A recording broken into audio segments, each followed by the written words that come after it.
पूरे देश की नजर इस वक्त यूपी पर है और यहां पर विजय के लिए जिस तरह से ये पूरी तस्वीर नजर आ रही है उसके लिए 80 सीट का ये पूरा मास्टर प्लान तैयार हो चुका है। किस तरह से ये पूरी तस्वीर यहां पर नजर आ रही है, यूपी के हर इलाके हर मोहल्ले में बीजेपी के कार्यकर्ता गली गली प्रचार में जुट गए हैं। समाजवादी पार्टी ने भी अपना चुनाव प्रचार बेहद तेजी के साथ शुरू कर दिया है।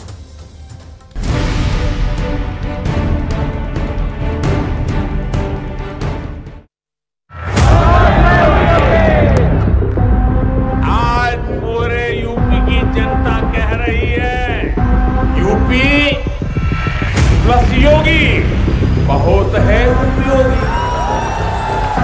यूपी प्लस योगी।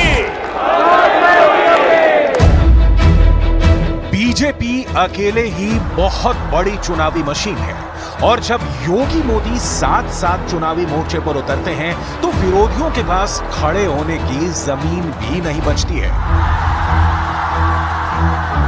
साल 2019 के लोकसभा चुनाव और साल 2022 के विधानसभा चुनाव की तरह 2024 में भी मोदी और योगी की सबसे कामयाब जोड़ी यूपी के चारों कोनों में मोर्चेबंदी के काम में लग चुकी है।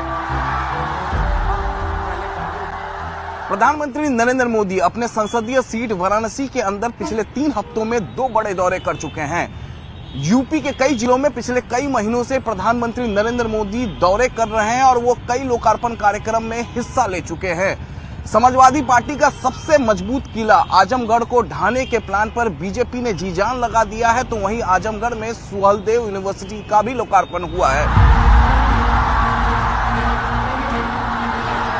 आजमगढ़ जहां पर 10 की 10 विधानसभा सीटों पर अखिलेश यादव की पार्टी काबिज है, प्रधानमंत्री मोदी ने एक बड़ी रैली की है। न्यूज 18 मेगा ओपिनियन पोल के यूपी सर्वे में बहुत चौंकाने वाले नतीजे सामने आने के संकेत मिल रहे हैं।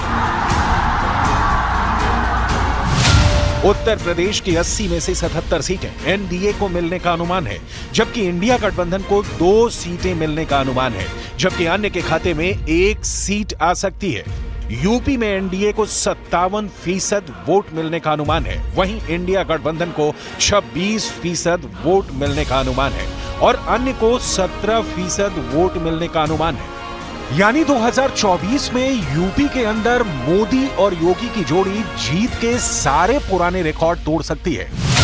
साल 2024 में यूपी में एनडीए को 73 सीटें मिली थी, साल 2019 में यूपी में एनडीए को 64 सीटें मिली थी और न्यूज 18 मेगा ओपिनियन पोल के मुताबिक 2024 में बीजेपी को 77 सीटें मिल सकती हैं। अगर ये ओपिनियन पोल सही साबित हुआ तो अब तक यूपी में बीजेपी की सबसे बड़ी ऐतिहासिक विजय होगी। यूपी के ओपिनियन पोल में सबसे बड़ी बात यह है कि बहुजन समाज पार्टी को सिर्फ 1 सीट मिलने का अनुमान है और कांग्रेस समाजवादी पार्टी के गठबंधन को 2 सीटें मिल सकती हैं।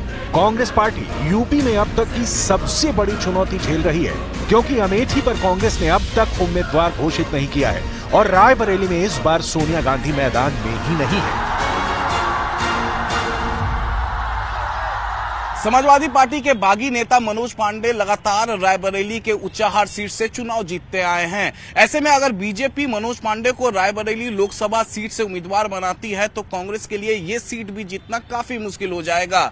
कई एक्सपर्ट तो ये मानते हैं कि 2024 लोकसभा चुनाव में यूपी से कांग्रेस एक भी सीट नहीं जीत पाएगी। नोट करने वाली बात यह भी है कि बीजेपी को यूपी में 50% से भी ज्यादा वोट मिलने का अनुमान लगाया जा रहा है। 2014 के लोकसभा चुनाव में बीजेपी गठबंधन को करीब 42% वोट मिला।